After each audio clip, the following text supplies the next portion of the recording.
Broadcasting from Baltimore, Maryland, this is 5x3 Radio, where strength is for everyone.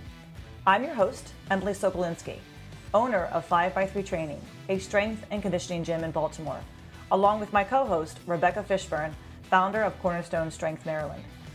Each week, Rebecca and I will discuss the ins and outs of strength training, why there is a no one-size-fits-all approach, and why strength is so important in our daily lives. Thanks for spending some time with us today. Now, on with the show. Hi, everybody, and welcome back to 5x3 Radio. Rebecca and I are here on this hot July hot and humid. Hot and humid. Not as humid as last week. Last week was ridiculously humid in the gym. It was horrible. So at least this week there's been some break. Monday was beautiful, absolutely gorgeous, no humidity at all. Today was a little bit warmer, but overall better. So we talked last time. What did we talk about? Training in the heat. Yeah, I know, exactly. Right. So did you tell everybody in your hot, humid gym to listen? Training in the heat. Yeah. And actually people were listening to the podcast. One of my ladies who comes up and drops in, she said to me, she emailed me, she goes, I'll listen to your podcast. Great podcast on training in the heat.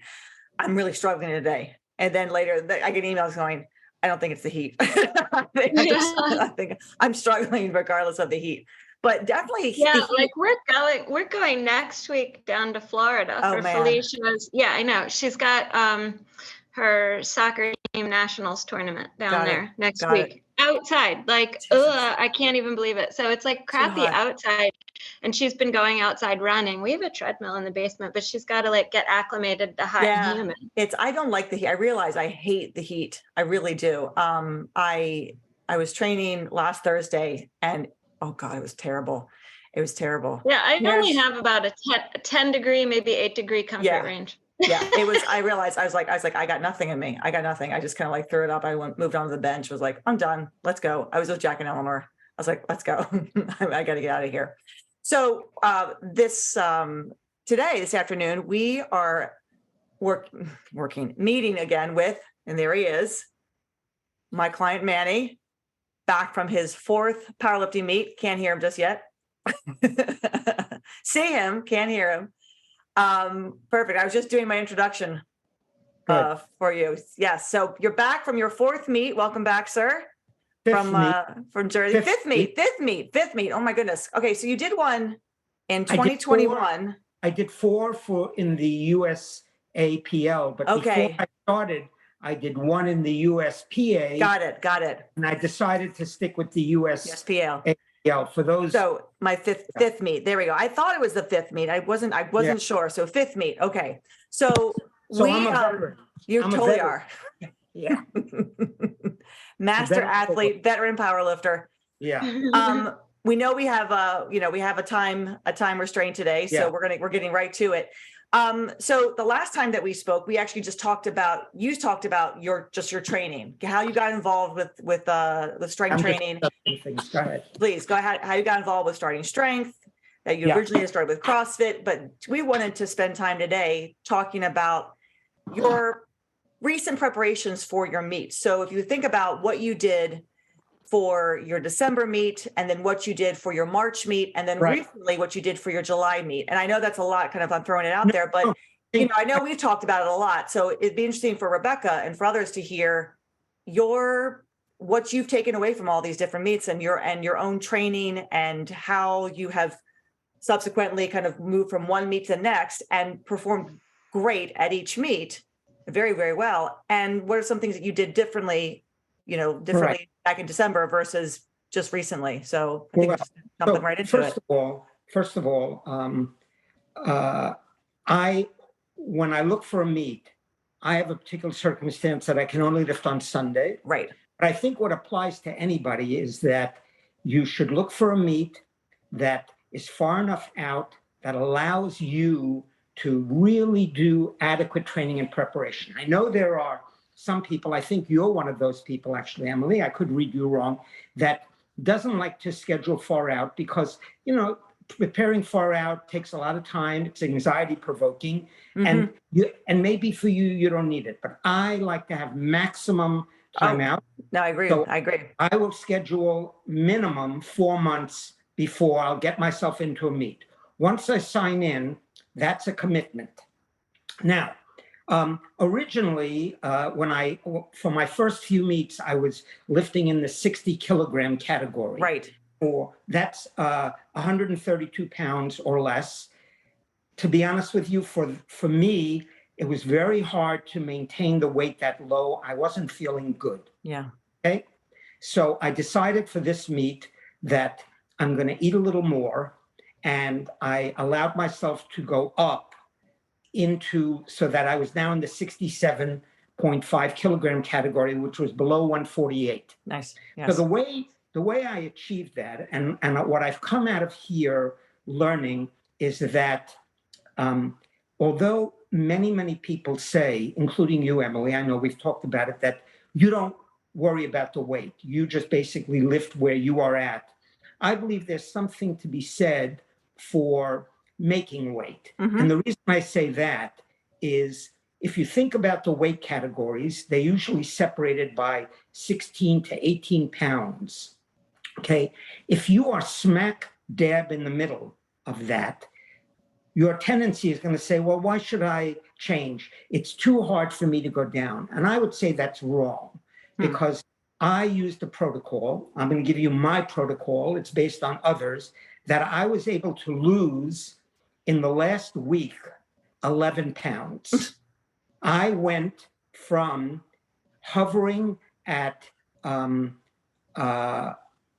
one in the mid. I hovered at 147 for 2 months. Then I went into this protocol, which wasn't terrible. I can when I go through it, I'll tell you, wasn't terrible. I weighed in at 137. Oh my God! But you didn't need to. I know I didn't. You didn't need to. You didn't need to weigh in at 137. You could have weighed in at 145. But you have to understand that the part of what I'm going to talk about is anxiety. Okay. Okay. Okay. But what I'm trying to tell you taught me a lesson that if it means anything to you, you can always make weight. And for everybody listening, making weight makes sense because if you ever look and if you're ever serious about competing, you are much stronger in the next lower weight category, and you can do it. And it's not that big a deal. Okay. So my attitude after I was in the 60 kilogram was, after the meet, I'm going to gorge and I'm going to eat pizza and I'm going to eat all the foods I've been depriving myself of. And I did that for a day or two. And literally in 1 week, I gained 15 pounds. So just water. I said, wait a minute, what is going on here? Is the pizza worth it? Because if I continue doing this, I'm going to balloon. So what I did was I did not starve myself. Right. Went into what I consider to be a healthy maintenance diet. Okay. And so I decided I'm going to hover a little above the 148.8 category. And I was able to do that. The way you do that, the way you hover, is you have to start weighing yourself at night and in the morning. Okay. At night, you're going to weigh more. And you're going to begin to get an idea of how much you naturally lose without doing anything overnight. I averaged about 4 to 5 pounds a night. Wow. It sounds like a lot, but you'll see if you do it for yourself, it'll happen. Yeah. You average, you lose overnight. So once you know your morning, what you're going to weigh in the morning, then you know what you got to do. I was already calm because I saw that in the morning, I got my weight down a little by just tweaking my diet. I was able to weigh in all the time for at least 6 weeks before the meet under 148 and under. That gave me confidence, okay? Yeah. That I can weight. Okay, that's number one.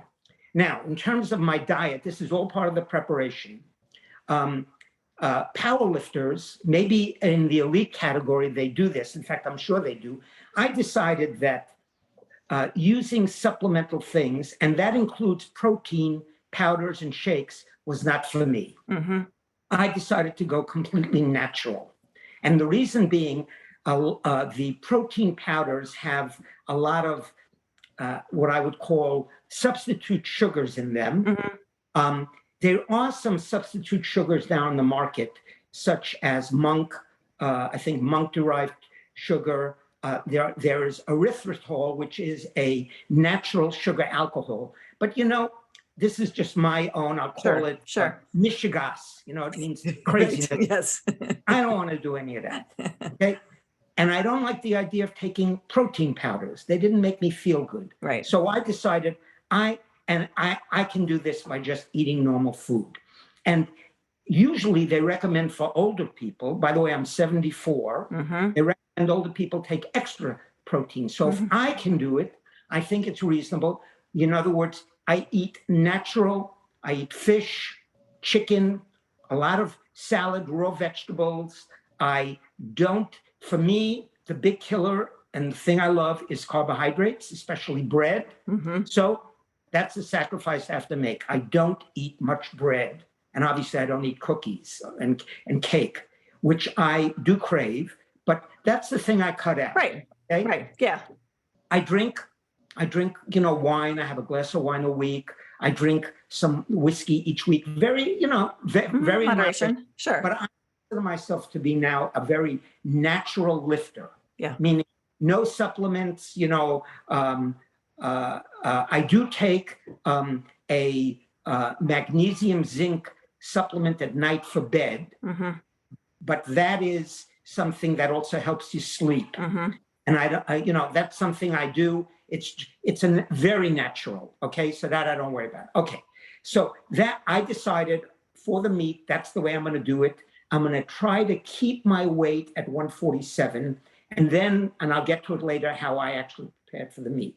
Now, in terms of the lifting itself, the training, what I would say is the way I prepared for my previous meet that we decided was to prepare early on by lifting single heavy weights to get used to that. Mm-hmm. That was okay, but it interfered with my training. Mm-hmm. You don't build muscle by doing you can, but not as well. Right. So for this meet, as you know, we worked at about, I would say, where I was 80 to 85% of my max. I'd say those were the numbers that are good, 80%, let's say, or 85%, mm-hmm. on the lift. We worked and we did, 3s, 4s, 5. That is that for me worked. Mm-hmm. It worked great. I mean, we were working up so that up until a week and a half before the meet, I had not lifted a heavy weight. And then suddenly, I got a little anxious. We decided about a week and a half before, maybe 2 weeks before the meet, to see what I did. And I did great. Yes. Yes. So for me, that is the way to do it because it's more enjoyable and you're training. Right. Okay? Right. All right.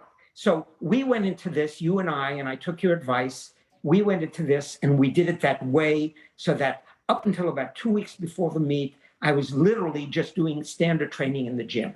Well, you told me, that's what you said to me. You said, I don't want to train for this meet. Right. So we decided, okay, we're not going to train until about 2 weeks out. We'll figure out where your attempts are, Now, so. Yeah. Even though I said to myself for this podcast, I'm not going to talk philosophy.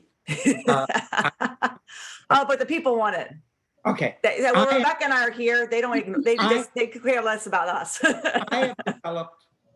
I've learned from my whole experience in powerlifting that I have developed a philosophy. The first thing is, I would say, number one, you have to be committed. And what that means is, I don't know, I am naturally committed to this. I really like it.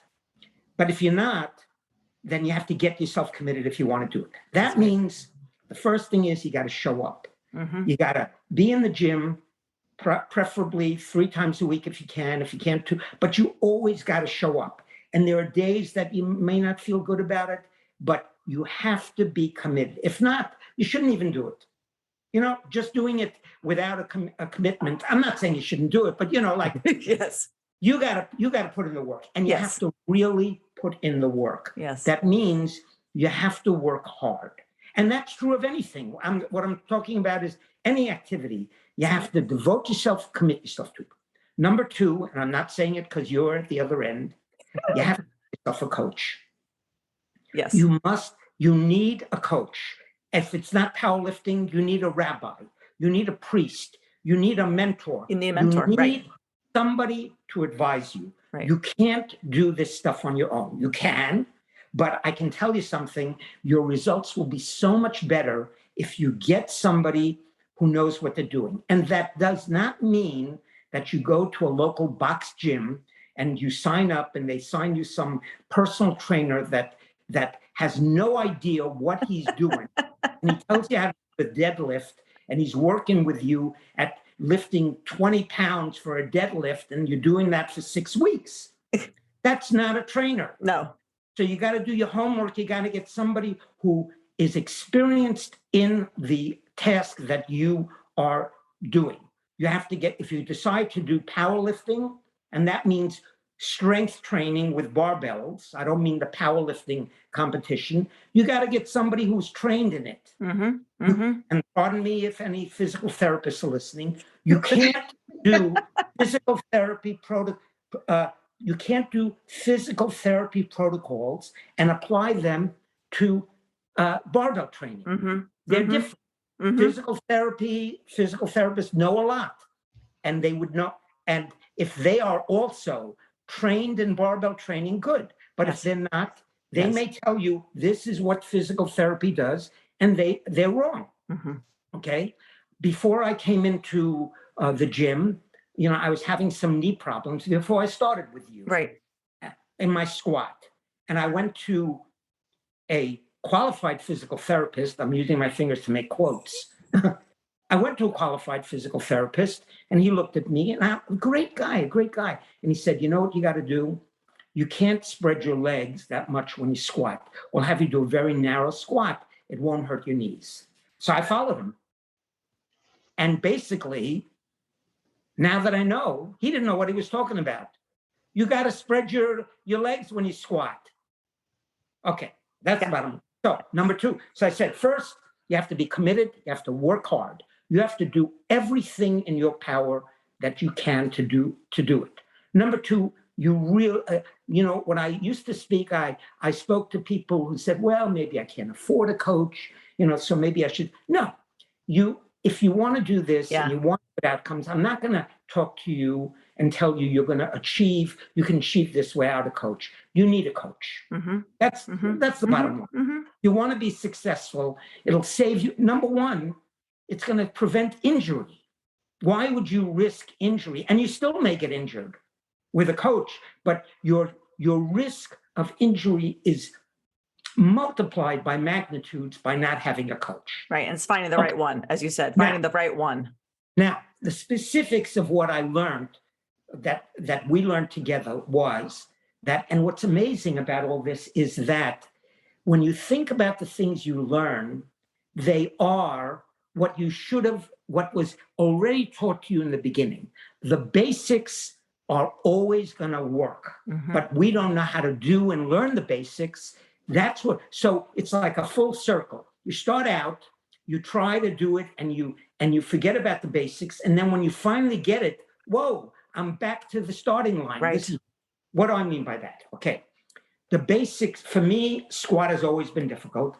The basics of the squat that you taught me is that you gotta bend over. Okay. That was the biggest change I had in my squat. Even though I was bending over, I wasn't bending over enough. You got to bend over. What bending over means, for those who are not familiar, it doesn't mean bending your lower back.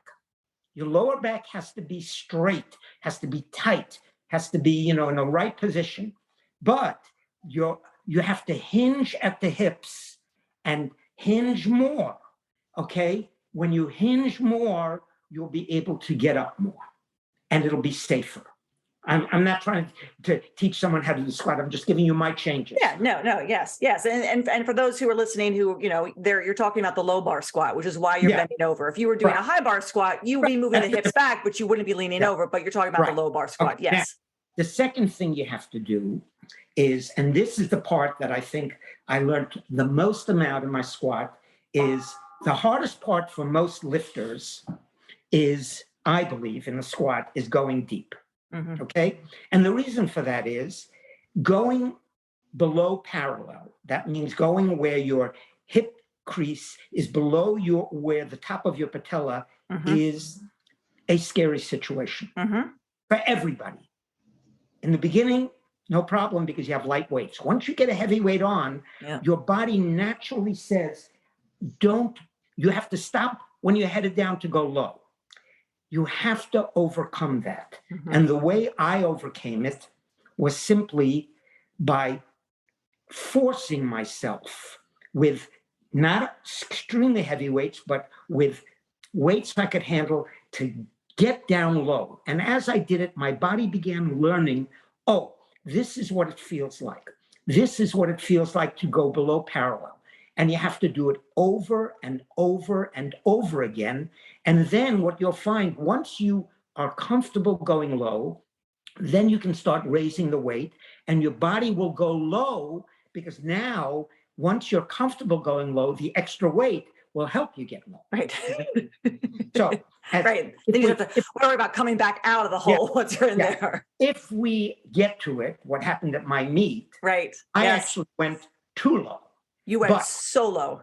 But I'm just telling you that if I had a choice between not able to go low versus going low, I'd much rather go low, because that potentially is fixable. Yes.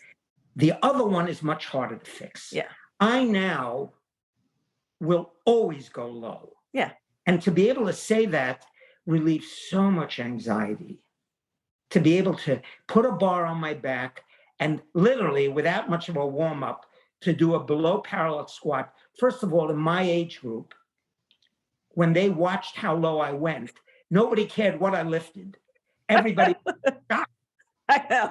To watch an old person be able to go into I didn't see the video, man. Oh, man, it was awesome. To be able like to an watch an ATG? old person go into a low squat, you don't have to lift anything. It's just 220 on his back. He went down. Diego's like, why is he going? Where is he going? And he basically went down into and he sat on his heels. Yeah, he basically sat on his heels. Yes. I was in such a low squat. Okay, that's it. So, but you're right, Manny. If I can interrupt you for 1 second, you're right.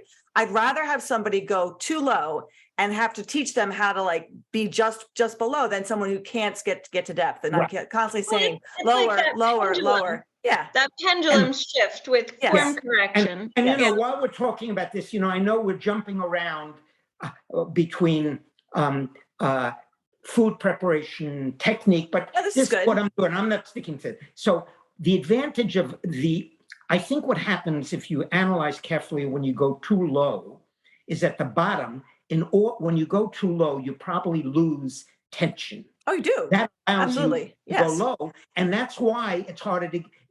That's why. So you have to get to the point where you can maintain tension, and yet go below parallel, and that's doable. I'm gonna. And you did that. You did that. I've got a question, because this is interesting. This is your 5th meet now that you've done, and you're talking about an anxiety of getting low, hitting depth.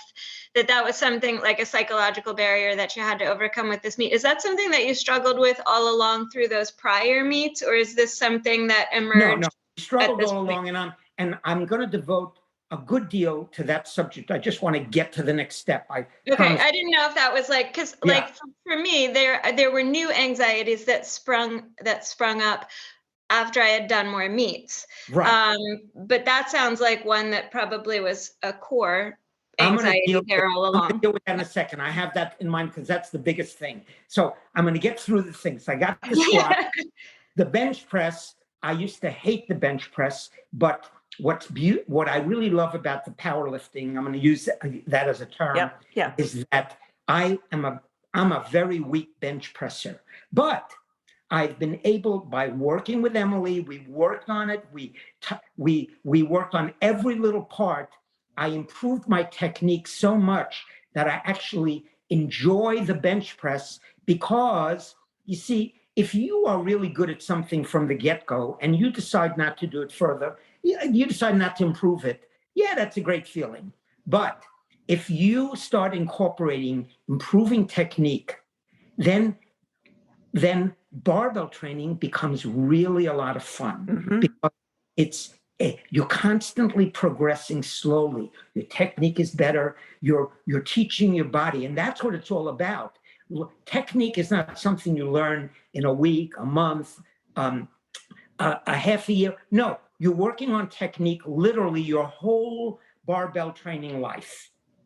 And when you view it from that point of view, it actually becomes a lot of fun because you can't build muscle rapidly, especially if you're old, but even if you're young. So the only way you build muscle is by doing it. And there's not much you can do except to do it, okay? But you can always improve your technique constantly. That's something that you can work, you can say, oh, I'm gonna do this better, I'm gonna do that better. You actually become very actively involved, which makes it interesting and fun. And I hate to say it, because, we powerlifters are bros and, we don't think much, but it's really, you have to be intelligent to do barbell training. It's an intelligent activity that surprisingly very few people realize that good lifters are intelligent unless they're so naturally gifted. But most good lifters are intelligent and they love to talk about it because, it's an intellectual exercise. Whenever you get with a group of lifters, you'll hear them talking about, technique. I did this. Okay, that's number 2. Number 3, okay? And then I'm going to get to the major subject that I want to get to. Number 3, at some point, you have to basically realize that you're not in control, okay? Meaning, when I'm going to get back to step 1 about preparation, you have to prepare as much as you can. That's your job. You have to prepare the lifting. You have to prepare the diet. You have to prepare, when you go to a meet, we can get into that, what you have to do to get to a meet. How you have to do as much as you can. You have to dot the I's, cross the T's, everything that's in your power you can do. But where most of us make a mistake, I certainly do, is where you cross over and worry about things that are not in your control, okay? And it's a cliche. Everybody talks about it, but very few of us are able to really cross the barrier, but we work at it.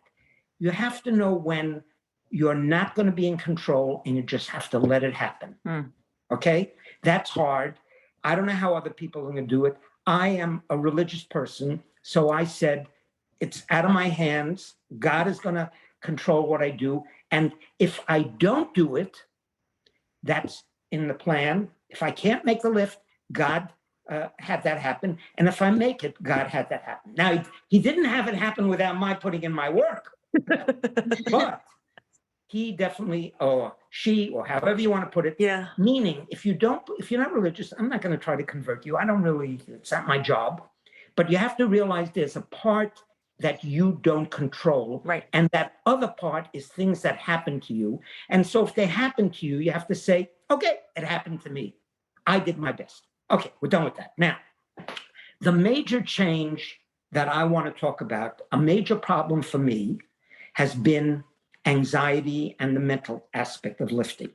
Yogi Berra, he said many, many wise things, even though when they came out, they weren't wise. And everybody probably knows this, but I'm going to say it over again.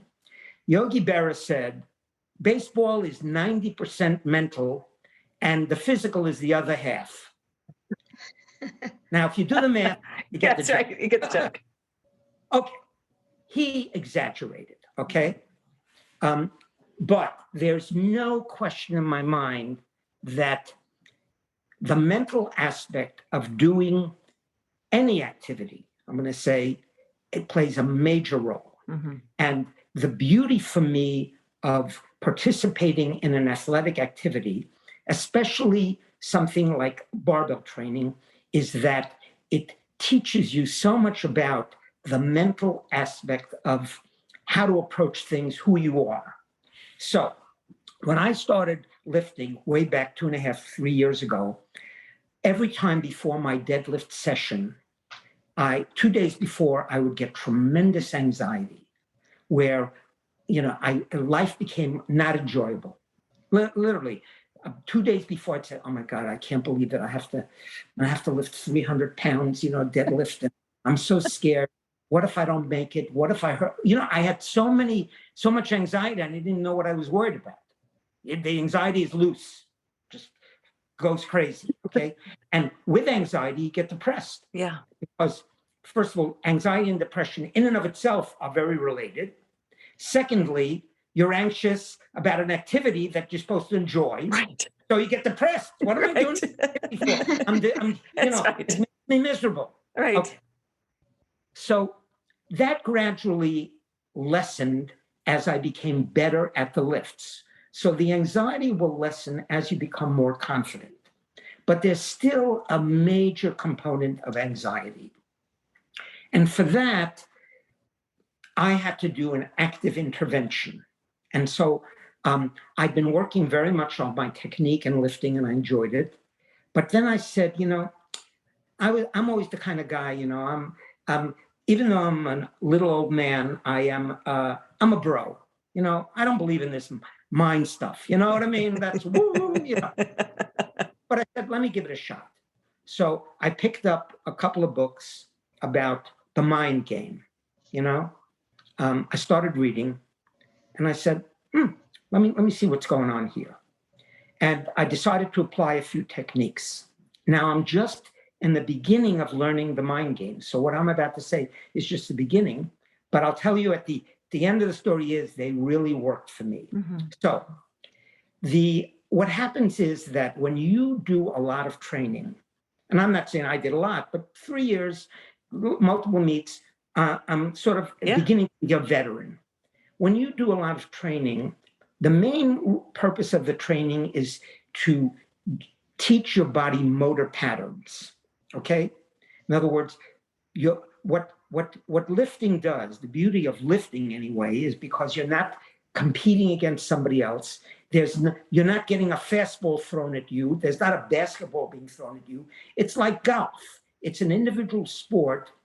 And I'm not saying the other sports are not good, but you take advantage of the sport you have. Mm-hmm. The opponent in barbell lifting is yourself. Yes. Okay? You set your goals. You are the one who defeats yourself. When things don't go right, you can't look around to blame anybody else. You are to blame, and not in a bad way, mm-hmm. but you have to look for the answer among yourself. Mm-hmm. So what you want to do is, what I want to do is I want to let my body do what it already knows how to do. And what happens is your other self, the critical, anxious, depressed part of you says, you can't do this. This is all going to be bad. You're going to fail. You're not going to make it. You're going to injure yourself. And suddenly you're thinking about all this, and your body says, well, forget about it. I'm not doing anything here. Your mind is occupied with these other thoughts. That's what you have to get away. Mm-hmm. So the techniques that I developed, not that I developed, I read about and that I tried is, number one, you need to figure out a way to relax, okay? Your body should be very tight. Your mind should be very loose. Mm-hmm. You have to be really relaxed, and it should be something that it's not even a question of enjoying. It's like you're like floating. There's no thought. You're just doing what you do. I think they call that focus. Some people call that flow. Mm. It all relates to that you are basically just doing. And it becomes a pleasurable experience, but it's a unique pleasure. Mm-hmm. I'm not saying I experienced it, but I think I experienced a lot of it by applying the techniques. So the first thing you got to do is everybody has their own focus, okay? Some people are very comfortable chatting before the lifting. Great, okay, I'm not. I like to be in my own brain. I like to sit there quiet. I like when music is playing. When somebody talks to me, I'm a little uncomfortable about it. I'm polite, but I basically ward off conversation. I sit there quietly. That's me. Everybody has to find their own situation. So that's the first thing. The second thing is, and the major thing that's easy to do, you have to talk to yourself. I don't mean think to yourself. You actually have to outright verbalize. So what I said as I was preparing this mentally, I said, you're okay. You're doing great. You feel good. You can do this. You've done this before. There's no problem here, only positive. I didn't say, don't collapse your knees. Don't loosen your back. I didn't use the word don't. I always said, you can. This is yours. And I talked, even though people looking at me would think it's silly. And when you hear me say it, you say, man, this guy, no, it works. Okay, you got to talk to yourself and you have to hear it. You have to say, I can do this. This is great. Because if you notice, if you try it after we get off, if you talk to yourself, there's no room for other thoughts because you got to listen to yourself. And as you know, when somebody's talking to you, you can't think of something else. So you talk to yourself. You can do it. This is yours. You've done this before. You can make it. You're strong and amazing. It works. You don't know how, but it works. So once you start being successful with a technique like this, it lowers your anxiety, okay? And things are starting getting better. The second thing, again, I'm only talking about very simple, straightforward techniques that the average person can use. Secondly, you have to do proper breathing. Everybody knows this. You basically take a nice deep breath through your nose and then long exhale, longer than the inhale. And if you can, you try to get the breath going into the belly. Now, people talk about this all the time. Everybody says, yeah, I do that all the time. Okay, fine. You're smarter than me if you do it all the time. I started doing it. So what I do is when I start feeling anything come on, not only lifting, when I'm in a situation, take a deep breath through my nose a couple of times, do that, and I'm relaxed. So 2 techniques. I do the breathing, then I do the self-talk. Okay, now, the third technique is you, again, I'm only beginning to just get this. You know, you have to, in some way, be optimistic about the future, okay? Meaning that this is the old cliche adage that you can either look at it as a glass half full or half empty. But if you think about what that means, in other words, that's why I say the basics really work. The problem is we don't apply them. The glass is half, it's half. It's up to you what you want to look at it. Okay? So let's say I failed one lift at the meet. Okay, now in the old days, I would have said, oh, you're such a bad lifter. You took this up. No, not anymore. Okay, because you have to remember that it doesn't mean you're a bad lifter. It means you missed the lift. And if you start saying you're a bad lifter, that's silly. Okay, so those 3 things. Number 1, you have to basically breathe, get yourself relaxed, do a lot of talking to yourself. And when you do something that's off, don't blow it out of proportion. Don't catastrophize. Don't say everything after this is going to be bad. Now, even though it says, well, it's easy for him to say, no, it's not. No. I'm the kind of person who typically went there like that. But you have to work at it. And you have to work at that. Okay, now, another thing that I discovered, and again, this is all about the mental game, because the mental game is really where it's at. Okay? Because if you don't get the mental game, then the training is not going to be enjoyable. Right. You do the mental aspect for 2 reasons. Number 1, it will improve your ability to lift. I would say I am guaranteeing it. I'm guaranteeing that if you try some of these techniques, you will be better. And I'm also guaranteeing that if you really, really work at these techniques, you'll be happier doing it because you'll say, oh, this is not that bad. Now, what that means is, and powerlifting and barbell training is the extreme example of it, okay? If you're on the golf course hitting a ball, of course you want to have the mental activity, but no hit is hard. meaning you don't have to go to the ends of your soul to make that hit, okay?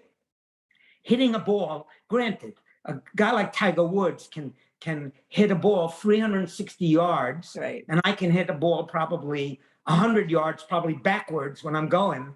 But the point is, his effort is not much greater than mine. right. But in lifting a heavy weight, when you get those weights on your back or when you're lifting it off the floor, while you're doing it, it really is uncomfortable. Okay, you're working very hard. And if they had a microphone on you and you're at the bottom of the squat and have to get up, and somebody says, "How do you feel?" You're going to say, "I'm miserable." Because I'm struggling getting up. That's right. That's the given of barbell training. And in order for you to enjoy that, something else has to be there. Because the actual lifting is very difficult on the body. You're struggling, you're pulling your body to do something it doesn't want to do. Doing something that hard, nobody wants to do it. You have to say, you have to get a reward from it. And the only way you get a reward from it is conquering the mental game. Yes. Okay? Yes. You have to conquer it. Everybody's going to do it differently. Okay? So I'll be honest with you, I'm looking forward to getting back in the gym because it's so pleasurable to progress.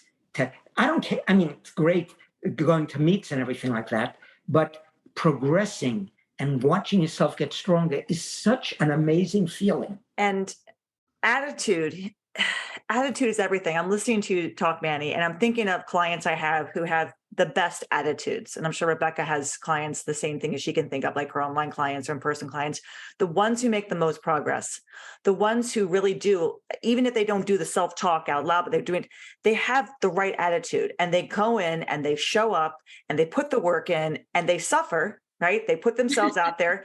The work is hard. They know it's hard, but they don't, I'm not going to say they don't worry about making the lift, but they know I'm doing I'm doing what I can to do. I'm showing up, I'm putting the work in.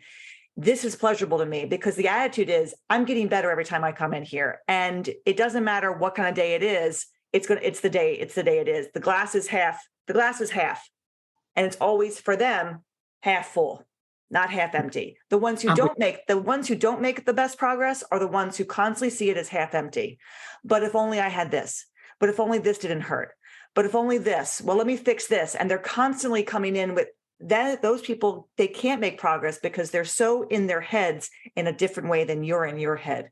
Right. It's a different attitude, and listening to you speak, and I'm watching you change and grow as a lifter and as a power lifter too. You're always going to fail. Yes. Number one, you have to get some things in your mind. Okay. You're going to get injured.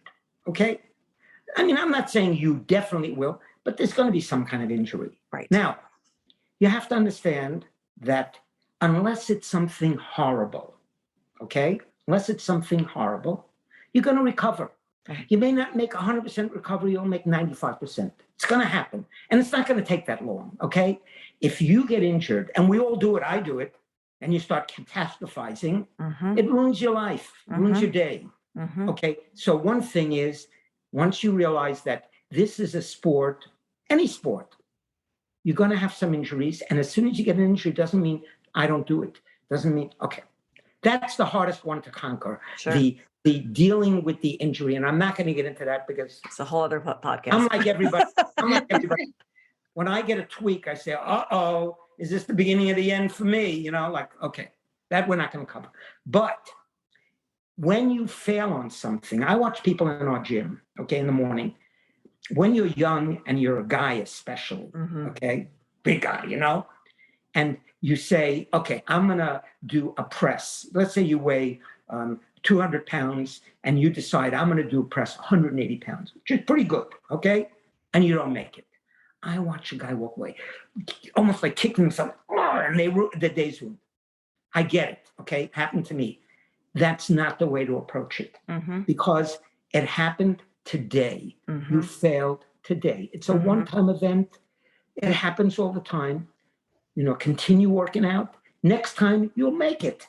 But don't ruin the next 3 days until you come in again. That's the mental game, okay? So how do I apply the mental game and what's important? As this meet comes up, okay, I already told you what I do at the meet before the lift. And by the way, I was watching a couple of things. You know, you can look at other sports, and it's nice to look at elite athletes, because if you watch the elite athletes, not the athletic activity, watch them before a race. Let's say I was watching some world champion racers, and these were women. And they, you know, the way they always say before they screen to the faces while they're waiting for it to start, 3 of the 4 I saw were going like this. They were talking to themselves. They were talking. They were doing what I was doing. These people at the elite level, that's what they do. Okay, getting back to this meet. So coming out to the meet, okay, and one of the reasons I like to go to a meet, you and I have discussed this, Emily, is that both of us get pleasure out of the preparation for the presentation. A meet is like a dance. A meet is like putting on a play. You prepare and you're about to go on stage. And I know most people don't compete and they say, oh, I would never want to go to that. I don't need that. I have learned to enjoy getting up on stage and doing it. I don't know why. Okay. I don't know why. I just enjoy doing it. It's a pleasure. It's like if you enjoy dancing, you know, if you're training for dancing and you don't go up on the stage, you know, okay, you're doing a different. Okay. So I enjoy being up there. Now, being up there requires a lot of work beforehand. Okay. So let me tell you the steps that it requires. Okay. First of all, you got to worry about your diet, whether you're going to make weight. Secondly, most meets, you got to travel somewhere, even if you have to travel by car, even if it's local. Got to worry about, is my car going to break down? Okay. On the way to the meet. When do I have to leave? Okay. At the meet. Okay. You got to go through a weigh-in. Okay. How am I going to go? Now, if you've tried to make weight, usually you're coming in thirsty and hungry. So the earlier you can weigh in, the better, because then you have to replenish yourself in 2 hours. Okay. So will I be one of the early ones getting in there? Can I sneak in there? Can I basically push in front of the line to get in the earliest I can? Okay. Then you got to get your rack heights. In other words, the rack heights we use in the gym are different than the Alico racks that they have. That you have to tell me your rack height. Okay. Now I don't know at each particular meet whether the racks are the same. So I got to get in there. I got to figure out how to get my rack height. Okay. Who's going to help me with that? I don't know how to do that. Okay. Then you start thinking and saying, oh, I have to bring my federation card. I have to bring my license. I got to remember that. Oh, and I got to bring the food that I'm going to eat afterwards. I got to bring the drink afterwards. Oh, and God forbid if I forget, what if I forget about a piece of my equipment? Because they tell you, you know, some people bring doubles of everything. Okay. What if I forgot my belt? What if my shoelace breaks? What if my uniform doesn't fit? What if my singlet doesn't fit? Okay, that's okay. We're talking here now. Okay, and what happens if I don't hear when they call me up for the meet? What happened? You know, you start having all these things you got to prepare.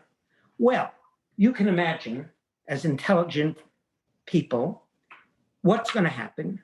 You're going to be anxious because all of this is suddenly coming in on you. So the technique that I would recommend, this is recommended, is when you have literally a tidal wave of anxiety coming over you, what you have to do is you have to basically break it down. You have to take each step and understand what you're worried about and use your intelligence to talk yourself down. Okay, so in terms, I'm going to do that. okay? So I start at the beginning. You can start at any point. Okay, so what about traveling in my car? What if it breaks down? You know what? My car, I make sure I have gas in it.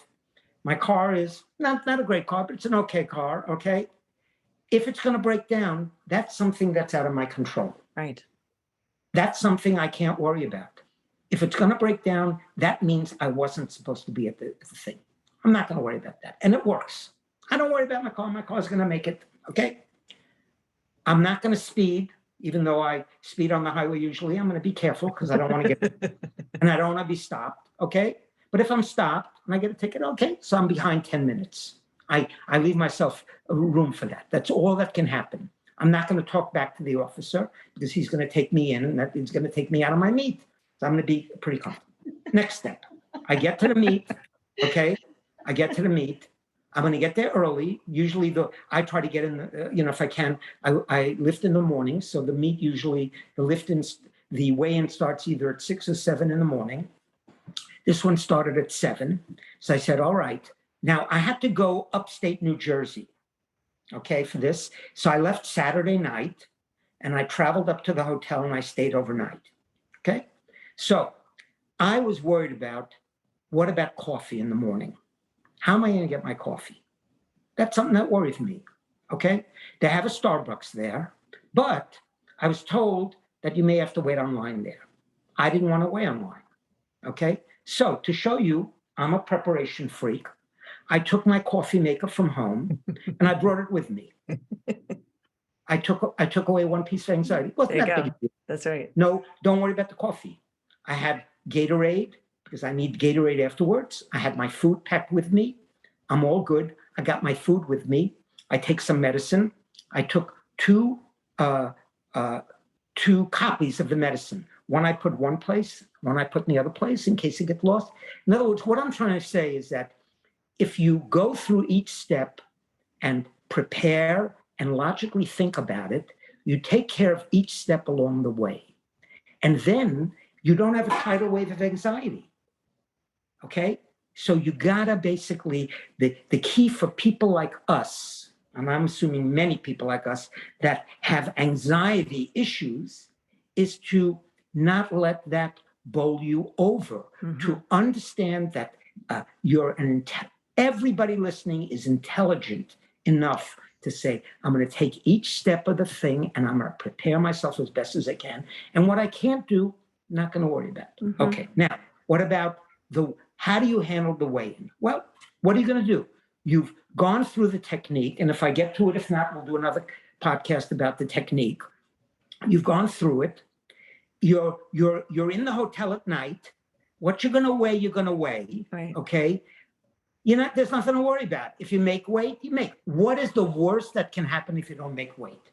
All right, so you lift in a higher weight category. Big deal. You're still going to lift.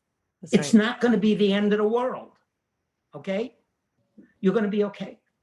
Now, what do you do? What about for the getting your rack heights? Okay, so what I always do is usually at these places, there are a lot of smart people, a lot of well-trained people. You walk up to somebody. I walk up to somebody who looks like he knows what he's doing. I say, can you help me with my rack heights? And the people at powerlifting are so friendly. Barbell people are the friendliest people in the world. They will help you out. As soon as I ask somebody, they go, yeah, sure, come on over, and they help you get your rack heights. Now, this meet was a little different. This was a regional meet, which means, unlike a state meet or local meets, everybody here was what I would call a veteran. To make a regional meet, you have to have a score beforehand, which means you have to been in one meet. And a lot of these people were veterans, okay? Usually in the back room, almost every lifter had a coach with them.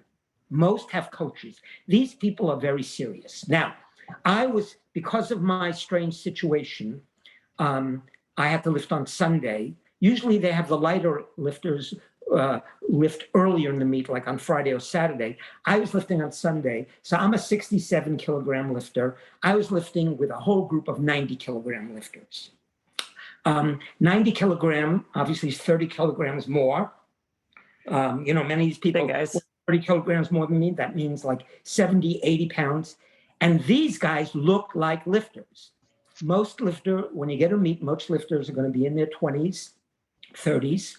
They're going to be few in their 40s, and they're going to be some masters there, but most are going to be 20 and 30. Unlike other meets, there were no women in this room that were lifting, all men. All these guys looked just like powerlifters look. What does that mean? They were all squat, extremely well built. There was nobody there that wasn't well built. Wide shoulders, their legs, thighs and butts, muscular, large. These guys look like lifters. And when I walked in, I actually I WhatsApped my family. I wanted to say, I'm in a room full of monsters, full of testosterone. These guys are walking around. And they're all really focused. They're all, and there's like so much energy in that room. Okay, but the point is that I was worried about what happens in the back room, but I already dealt with it. I said to myself, whatever you see in the warm-up room, nothing is going to be bad because they're friendly. Yeah. Underneath, they're friendly. Now, I'm very worried about, will I get time to warm up? Because you have to understand, when my top warm-up is where these guys are starting out. My top bench press is, my top warm-up for the bench press is 115 pounds. These guys are starting out at 130 pounds. Right. How am I going to get in there to warm up? Right. Okay. I'm telling you right now, barbell people are the friendliest people in the world. This has happened to me already at 3 meets. I walk up to somebody. I say, can I work in with you? Usually I try to identify somebody that's potentially a coach that's with one lifter. There are coaches there with 3 or 4, but I try to identify somebody with a coach that's one lifter. I walk up and say, can you help? Can I work in with you? Can you help me? This guy said, no problem. Not only did he help me, and this happened at my last meet also. He actually, in the warm-up room, you have to put the weights on yourself. When you go on the platform, they do it for you. But this guy put the weights on for me. I tried to put them on. He said, no, you save yourself. Put the weights on for me, told me what to do. Now, part of the preparation is, what I'm going to say, is before you go to a meet, and I think before you go into your training every day, you should know what you're going to do. You should write it down. I prepared very carefully exactly what my warm-ups were. Now, to show you how careful I was, and I think it's a lesson for everybody, you can either warm up in the back. On the stage, you're going to be with kilogram weights. In the back warm-up room, you don't know what they're going to have. Some places will give you kilogram plates. Some places will only have pound plates. Some places will have plastic collars for the weights. Some places will have metal collars. The metal collars weigh a lot more than the plastic ones. So at home, I prepared all my warm-ups with the idea in mind that I may have plastic, I may have metal, I may have pounds, I may have kilograms. I walked in there and I knew exactly what I had to do. So when the guy asked me, what are you going to do next? I said, I'm doing this. That's how you have to prepare. So I wasn't worried about it anymore. You have to prepare each step. And then you don't get a tidal wave of anxiety coming over you. You approach the meet saying, I'm going to do this. This is going to be a great experience. And it works. And all I'm saying is, I'm not saying any great magic. You don't have to be super smart to do it. You just have to basically 2 minutes. Okay. You just have to basically use your common sense and prepare well in advance. Yes. Very important. I said it before you go to a meet, you got to work it out with your coach, exactly what you're going to do. And I want you to know, I have the same tendencies as everybody else. We worked out the exact numbers I'm going to do. And I said to myself, maybe I should do a little more. I said, no, be the smart guy. You do what you said you're going to do. And it works. Yep. So the take-home message, I don't know if we'll do another podcast, but the take-home message now is that in order to be successful, and that doesn't mean necessarily meet, you need to prepare. You need to prepare. And when you prepare with a coach, when you cover all the bases, the anxiety goes way down. Because when you come into a meet, you've done all this before. I hit all my numbers before the meet. Right. I was sitting there kind of calm. In fact, I was sitting there like that, and I was waiting for somebody to say, God, you look awfully calm. Because, you know what? And despite that, I did miss one meet, one lift. Okay. And the reason I missed the lift, and we're not going to have time to go into it now, is that because I was going for American records, every one of my lifts had to be judged by special judges. So there were a few other people at the meet going for American records, but none on Sunday. So imagine they bring in guys that are like, they're all, I would call them gray-haired, because these are the most senior that you got in the US APL. They have to wear sport jackets. In fact, one judge didn't wear a sport jacket at the beginning of my lift. They made him put on a sport jacket because these are special judges. Wow. And if you look at the video, you'll notice that whenever I come up, suddenly there's a flurry of judges going across the stage. So me, this little shrimp of a guy that is lifting less than everybody else, there's a flurry. Okay? So that kind of flustered me. Mm-hmm. And they're tough. I got multiple single red lights on almost all of my lifts because one just said, I didn't like your right knee. I said, okay. So the way you handle a judge is say, okay, I'm listening. Watch my right knee next time. It's going to be tight. But the head judge on my deadlift said, didn't like the shoulders. They weren't far back enough. So I didn't argue with him. I said, okay. Next time you watch my shoulders. But each of those little things, it tweaked me a little. So I missed one lift. I don't mind because I said to myself, you missed the lift because you didn't follow through on, you got flustered. Your brain took over. Uh-huh. I had hit that weight before in the gym several times. Yes. But again, it's proof. My mind took over and didn't allow my body to do what it knew. Okay. Yeah. Good. That's it. Fantastic. Okay. I would like to do another podcast. We'll figure out another time to have you back on. Yes. I would talk about, maybe at some point, it can be way in the future. It doesn't have to be right away, is more, what I would say is a little more about the mental game, because I plan on learning a lot more. Yes. A little more about, if anybody's interested in the future, a little more about making weight. You can go online and learn a lot, but I can teach you how to make weight. Yeah. I would love to have you on for that and for the mental aspect. And I do want to say that when you did your third attempt on the squat and you missed it, we were watching it. Esther, your wife was texting me. Oh no. I said, he's fine. Yeah. I said, he knows what he did. Yeah. She said, I hope it doesn't mess him up for the next. I said, it's not going to. I said, I've been watching him with the technique that you were describing. I was watching you prepare for this. Right. He's fine. You could see on his face you were fine. I got freaked out by the fact that I had these 3 jacketed judges watching me. Yeah. So I said, I'm going to go so low that there's not going to be in the mind.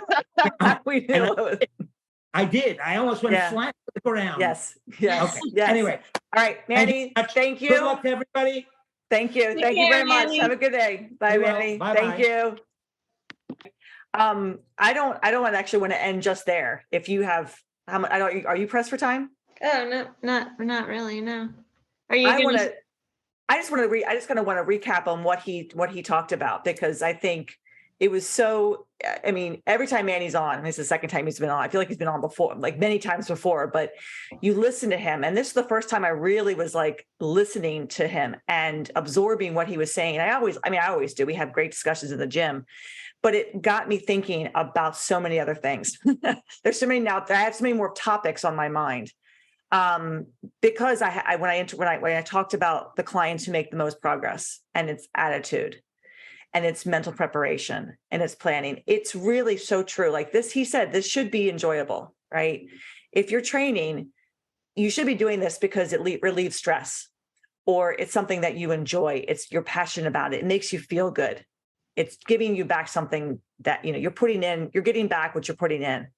And I sometimes feel that a lot of trainees have a different approach to training that is actually backfired, that backfires on them, right? That's the attitude of, I can only use this bar, or I can only push these numbers. And if I'm not pushing these numbers or using this, I'm not doing the program right. It's not worth training for me. And that mental game, that mental aspect, and that attitude is everything. You're not going to make any progress if you're constantly putting yourself down, or this bothers me and this bothers me, but I refuse to train another way in order to give this a break. I'm just not going to train at all. That mental game that you have with yourself you're making it worse than you are better. And seeing him change over the past couple of years and really be okay with when something is bothering him, or changing things up, or taking out an exercise, replacing with something else, has been huge, and has been why he's made so much more progress in the past year, is because he hasn't let something this idea of like, I have to do it this way or else there's no reason to do it at all. And I think a lot of my trainees get caught up in that kind of all or nothing attitude when it comes to, I would say, starting strength, in a sense. Yeah, that's what I'm just wondering about. Cause like, I'm thinking about, like, I definitely had this notion, like, you have to do the program, you have to do a certain way. There's a rigidity to it. Right. Right. And that's the novice linear progression. Once you get past that, Right. there's a lot of flexibility in how your program is developed. But I think a lot of people are introduced, with the blue book, the linear progression, and then they stop reading at that point and have this idea that it has to be so strict. But like, I mean, you're working with people who either have been introduced to the starting strength program because of your gym, or have come to your gym because they have already been introduced to the starting strength program. And like, I mean, I'm just thinking about when we were just recently with my nephews, and they both do barbell training, but like they don't have any of that rigid thinking about their programming. And yeah, so that's kind of where I was in my head. I think it's something that's sort of specific to people's interpretation, or maybe even misinterpretation of the starting strength program. Yeah. And I understand, like in Manny's case, this is not his last meet. He always says it, but you can tell it's not his last meet, right? So, and that's great. He has a passion. He's found a passion for something, and he's good at it. He puts a lot of time and preparation into this. And for him, he does need to train with a bar, right? He's got a deadlift, he's got a bench, he's got a squat. Now, if something were to occur, though, if he were to have a wrist issue or a shoulder issue and he could not get under that bar, he would not have a problem switching to another bar now. Whereas before, it was a little bit touch and go. Like when he injured his elbow a couple of years ago, I had him squatting with the cambered bar. He hemmed and hawed about it, but then he kind of resigned the fact that squatting is squatting. Do you want to train or don't you want to train? And once it calmed down, we got him back under the bar. He does squat once a week. He squats twice a week, once with the barbell and once with a safety bar. He loves the safety bar. And I think that's what has gotten him so much more confident. And he didn't say that, but I think that's what's more confident with his, he's more confident with his squat, with his depth, because he can get really low with the safety bar, right? It's a different squat. Yeah. So he's really gotten low and he's comfortable at the bottom. He's way more comfortable than he used to be. And that's helped him. And he knows that that's helped him. So he's not rigid in that sense anymore. But in his case, he does compete in powerlifting. If you're not competing in powerlifting and you injure yourself, but you can still squat, you just can't squat with a straight bar because of something. Why would you not want to squat with something else if you still squat? Well, the problem is some people, they refuse to use a different bar if it's not the barbell. And that's where your attitude and your thought process and your training, you're missing the point of strength training. You're missing the point really of what getting stronger is. Well, Right? I mean, like what you're bar. describing is two separate goals, right? Like, so Manny's goal, his point, his reason for doing this is he's working on powerlifting records. I mean, there's obviously other motivating factors, but that is like his goal. Yes. Big umbrella, big picture goal. Most people are maybe going to dabble in a meet here or there, or be interested in hitting PRs. But for most people that you or I are working with, the main goal, the big picture, is to be strong, be independent, be age gracefully. Exactly. Yes. Yes. Sort of like general. And there, you really, if being rigid is going to hinder you, and it's going to hurt your progress rather than make progress. Yeah. So and that's important. And I don't know if we've talked about that on our podcast before, and this might be something that we discuss. Well, this is what I'm starting to wonder, because I mean, Manny already talked for like an hour. I don't think we want to tack on another hour. No, I'm just, I think we have talked about rigid thinking in your training, and a lot of times that sort of rigidity leads a person to have that sort of all or nothing attitude. Right. I'm either going to do it this way or not at all. And we have talked about that before. It doesn't mean that it's not worth revisiting. Some of the things that he mentioned that I'm interested in thinking about a little bit more, when he's talking about the preparation and the mental game and all of that, like he makes it sound so logical and so easy. These are the things I can control, and here's how I'm going to control them. These are the things I can't control. I'm going to let it go. Like, first of all, that deciphering process is difficult for a lot of people. What can I control and what can't I control? We have misperceptions about how much control we have over things. And then the other thing, letting go of the things that you can't control, a lot easier said than done. And so how do you make peace with that? I can't control this. I'm just going to leave it alone. Maybe it'll work out. Maybe it won't. Yep. Yeah, no, that was, I've heard things, and we talk a lot, so I hear him talk a lot, but I've heard him say today, different things that I've heard before. That really was nice to hear and resonated with me, and made me think even more about my own training, and my own lifting, and as preparing for a strong woman contest next month. I definitely have been approaching my training in a different ways, things I have to work on, things I know I already have, and having a very calm mindset about it, not really actually talking too much about it, being very, very chill about it, like, and enjoying the process and trying to relax before the meet, the contest comes up, because I know that I have anxiety about performing. I love to perform, and he and I have talked about this so many times. And as a dancer, there's the rehearsal process, right? You prepare, and then the day comes where you perform. And in a meet, it's your one day, right? You don't get one more chance. You don't get another meet. And with me as a dancer, as a non-professional real dancer, kind of just more semi-professional in Baltimore, they were really typically one, maybe two performances I got, right? Professional dancers get many, many performances, right, during a season. So I really was going into like a one-time deal. And that's kind of, it's either now or never. Like, it's either going to happen or it's not going to happen. And that's kind of the excitement about performing, about lifting, about a powerlifting meet. You prepare, you're ready, anything's going to happen. It's kind of live performance. It's what it makes it exciting. It's what makes it nerve-wracking. Yeah, it's kind of physiologically, same thing. It's out of your control. I get on that stage, I step on that stage, and everything relaxes, and things can go wrong, and things have gone wrong. I have blanked out, during solos where I can't remember what comes next and just have to make it up. I have fallen on stage, when I wasn't supposed to.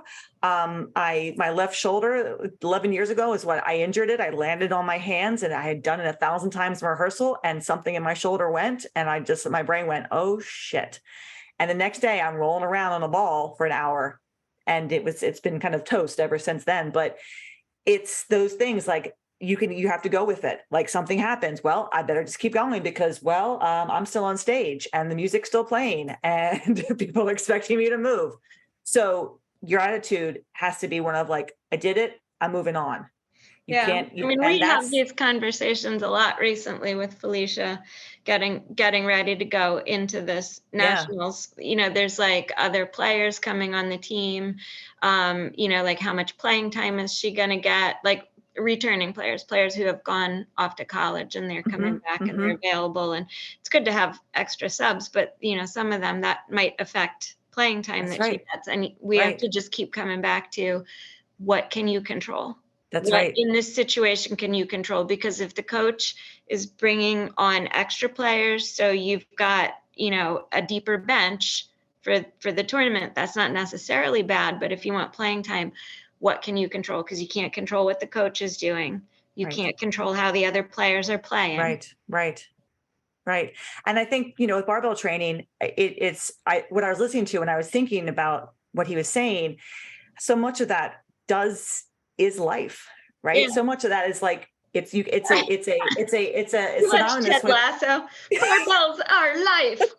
It's synonymous with life. I mean, that's you can control a lot of things in the gym. We talk about that, right? You can control your weights, you can control your movement. You're learning how to control yourself in an atmosphere. Outside, you have no control. I can step off the curb and sprain my ankle. In the gym, I can squat 225 and I'm totally fine. And then I leave the gym and all hell breaks loose, right? But at that moment, there are things that you can control, and yet there's still things that are beyond your control. And I think that's a lesson for us, that we can do as much as we can prepare, but also in our minds know something could go wrong, and we have to be ready for that and okay with it. That we've done everything we can and not beat ourselves up about it, knock ourselves down, have a day at the gym where something doesn't go right, and move on. And not make it's not the end of the world. And I think that's where the attitude comes into play, where for some people it is the end of the world. Yeah. It was a rotten day and I suck and I'm weak and I don't even know why I'm doing this. Or you could say, well, that was a bad day. Okay. Let's see how tomorrow goes, and just not even think about tomorrow. Just think about, like, that was good. And I think I'll go do some curls now. And then I'm going to leave.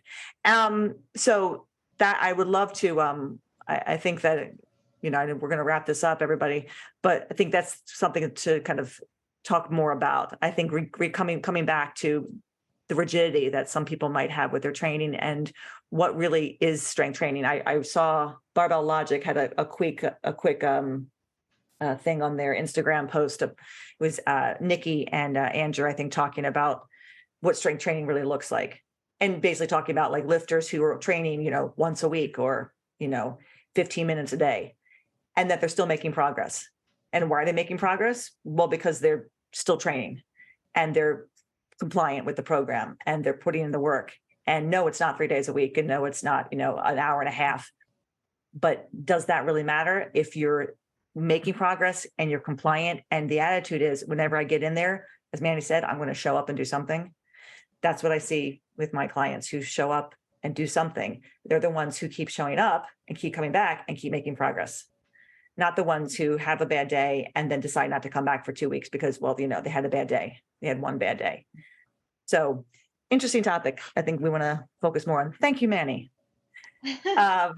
So this podcast is going to actually come out in a week, because today would have been one, but we didn't have one in the lineup. But I think we've got some good topics ahead of time, and we are trying to get Dr. Fred on.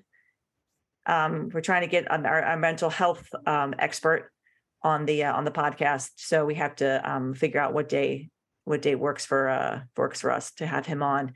So we will be coming back to not just mental training, but mental health. and have somebody who really kind of knows what they're talking about discuss things.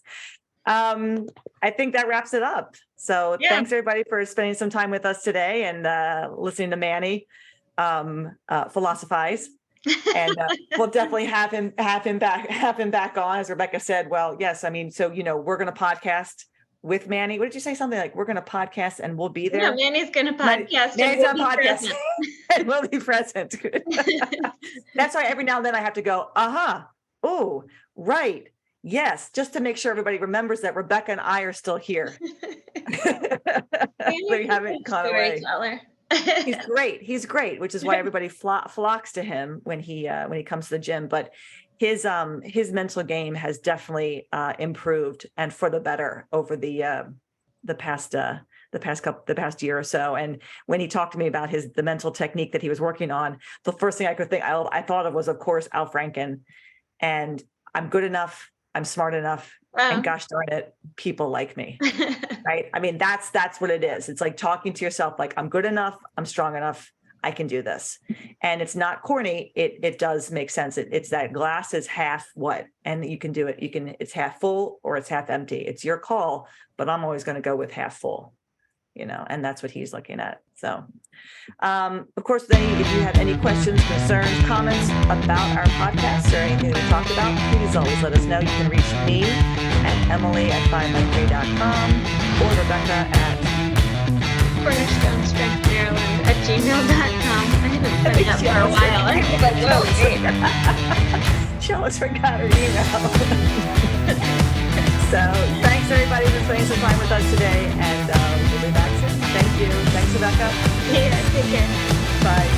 Thanks for listening to 5x3 Radio with Emily and Rebecca.